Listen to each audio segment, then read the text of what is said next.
नमस्कार दोस्तों, स्वागत है आपका अपने YouTube channel mister railway man में। तो आज के वीडियो में हम एसडब्ल्यूआर से संबंधित कुछ क्वेश्चंस देखेंगे। तो सबसे पहला इसको हम वन लाइनर फॉर्म में ही देखेंगे, जिससे कि आपको पढ़ने में और याद रखने में आसानी रहेगी। तो देखते हैं, शुरू करते हैं। तो सबसे पहला है कि एस डब्ल्यू आर की डेफिनीशन क्या है, परिभाषा क्या है। तो एस डब्ल्यू आर का मतलब है कि किसी भी स्टेशन या स्टेशन की भौगोलिक और परिचालन आवश्यकताओं के आधार पर सामान्य और असामान्य स्थिति में कार्य करने के नियम का समूह एस डब्ल्यू आर कहलाता है। स्टेशन वर्किंग रूल जो होते हैं वही कहलाता है। जो ऑथराइज्ड ऑफिसर होते हैं, मतलब इसको एसडब्ल्यूआर के लिए, तो स्टेशन संचालन नियमों को जारी करने के लिए जो डीआरएम होते हैं वो ऑथराइज्ड ऑफिसर होते हैं। और नॉन इंटरलॉक्ड स्टेशनों के जो एसडब्ल्यूआर है वो सीनियर डीओम और सीनियर डीएसटी के द्वारा हस्ताक्षरित किया जाता है, जबकि नॉन इंटरलॉक्ड स्टेशनों का जो एसडब्ल्यूआर है वो सीनियर डीओम और सीनियर डीईएन द्वारा हस्ताक्षरित किया जाता है। नेक्स्ट है कि अगर एसडब्ल्यूआर में किसी विशेष नियम या विशेष अनुमोदन की आवश्यकता है, जो जो कि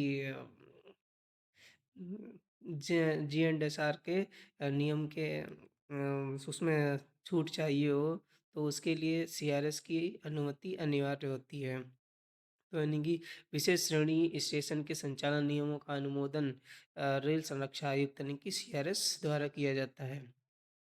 एसडब्ल्यूआर की वैधता क्या होती है? एसडब्ल्यूआर की वैधता जारी होने की तिथि से 5 वर्ष तक, जिसके बाद अगर नवीनीकरण की आवश्यकता है तो 5 शुद्धि पत्र यानी कि 5 करेक्शन स्लिप तक किया जाता है। अगर 5 करेक्शन स्लिप के बाद अगर और भी शुद्धि की आवश्यकता पड़ती है तो नया एसडब्ल्यूआर जारी किया जाएगा। एसडब्ल्यूआर की प्रतियाँ, एसडब्ल्यूआर दो प्रतियों में दिया जाता है। एक तो स्टेशन मास्टर के पास रहेगा और दूसरा ड्यूटी पर तैनात जो सहायक स्टेशन मास्टर होगा उसके पास रहेगा। एसडब्ल्यूआर में 12 भाग और 8 परिशिष्ट होते हैं। तो एसडब्ल्यूआर के 12 भाग कौन कौन से हैं तो वो देख लेते हैं। तो सबसे जो पहला भाग है कि स्टेशन संचालन नियम आरेख। तो सबसे पहले भाग में स्टेशन संचालन नियम आरेख है। दूसरे भाग में स्टेशन का विवरण, जिसमें 2.1 में है कि स्टेशन की लोकेशन क्या होगी। 2.2 में है कि दोनों ओर के स्टेशन, आईवीएस, आउटलाइंग, साइडिंग का नाम और उनसे दूरी वगैरह जो भी है वो 2.2 में दी गई है। 2.3 में क्या दिया गया है कि विभिन्न दिशाओं में स्टेशन के दोनों ओर ब्लॉकखंड की सीमा दी गई है। और 2.4 में ग्रेडियंट की जानकारी दी गई है। 2.5 में जो लेआउट है, रनिंग लाइन है, नॉन रनिंग लाइन है, लाइन एवं उनका सीआरएस वगैरह दिया गया है। 2.6 में लेवल क्रॉसिंग के बारे में जानकारी दी गई है। पार्ट जो भाग 3 है उसमें संचालन प्रणाली एवं उसके साधन दिए गए हैं। और जो भाग 4 है उसमें सिग्नलिंग तथा इंटरलॉकिंग प्रणाली के बारे में बताया गया है, जिसमें 4.1 में है अंतपासन के मानक, सिग्नलिंग के प्रकार, track circuit, axle counter point इत्यादि के बारे में। 4.2 में देखेंगे हम रिले रूम चाबी के अभिरक्षा देने की प्रक्रिया और लेने की प्रक्रिया। नेक्स्ट है 4.3 इसमें देखेंगे हम लोग सिग्नल में पावर सप्लाई के बारे में बताया गया है। पांचवा भाग दूर संचार व्यवस्था से संबंधित है, टेलीकम्युनिकेशन सिस्टम के बारे में इसमें बताया गया है। छठवें भाग में गाड़ी संचालन प्रणाली के बारे में बताया गया है। 6.1 जिसमें गाड़ी संचालन कर्मचारियों के बारे में कर्तव्य और ड्यूटी रोस्टर और जोन के बारे में बताया गया है। 6.2 में बताया गया है लाइन क्लियर देने की शर्तों के बारे में। 6.3 में आगमन सिग्नल ऑफ करने की शर्तें।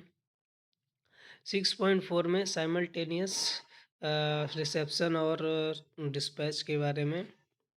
पूर्ण गाड़ी आगमन के बारे में 6.5 में बताया गया है।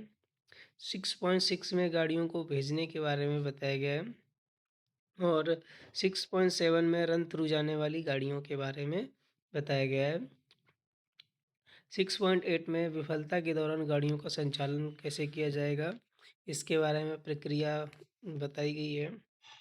और 6.9 में ट्रॉली, मोटर ट्रॉली, सामग्री गाड़ी के कार्य की प्रणाली के बारे में विवरण किया गया है।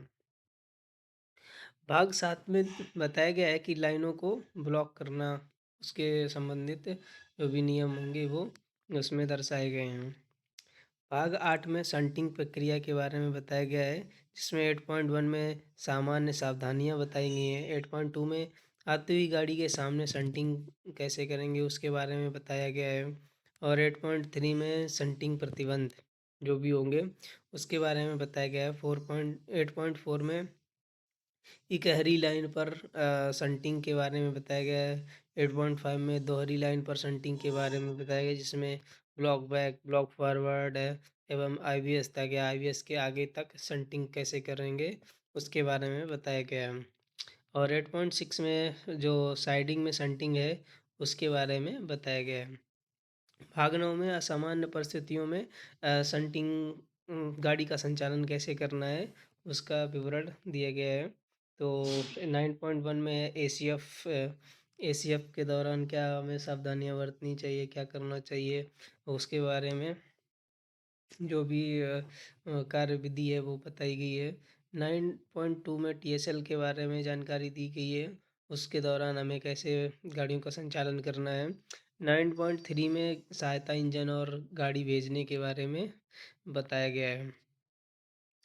भाग 10 में जो बीटीओ है उसके बारे में बताया गया है। बीटीओ विजिबिलिटी टेस्ट ऑब्जेक्ट हर स्टेशन पे अलग अलग होता है। नेक्स्ट भाग 11 में बताया गया कि जो भी स्टेशन पर आवश्यक उपकरण होंगे उसकी जानकारी भाग 11 में रहेगी। भाग 12 में प्रशिक्षित कुहासियों के नाम दिए गए हैं।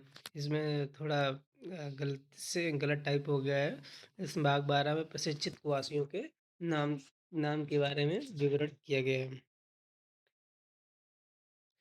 परिशिष्ट 8 अपेंडिक्स होते हैं इसमें। 8 अपेंडिक्स कौन कौन से हैं उनके बारे में भी देख लेते हैं। अपेंडिक्स ए में क्या बताया गया है कि संपार फाटक की कार्य प्रणाली बताई गई है। अपेंडिक्स बी में सिग्नलिंग एवं इंटरलॉकिंग के बारे में बताया गया है। अपेंडिक्स सी में एंटी कोलाइजन डिवाइस के बारे में बताया गया है। अपेंडिक्स डी में कर्मचारियों के कार्य का विवरण बताया गया है। अपेंडिक्स ई में स्टेशन पर आवश्यक उपकरण की सूची दी गई है। अपेंडिक्स एफ में जो आईवीएस है, आईवीएस के संचालन के नियम दिए गए हैं। अपेंडिक्स एच में विद्युतीकृत सेक्शन में गाड़ियों का संचालन और अपेंडिक्स एच में स्टेशन की हिस्ट्री के बारे में बताया गया है। तो ये था एक छोटा सा SWR के बारे में वीडियो। मिलते हैं नेक्स्ट वीडियो में।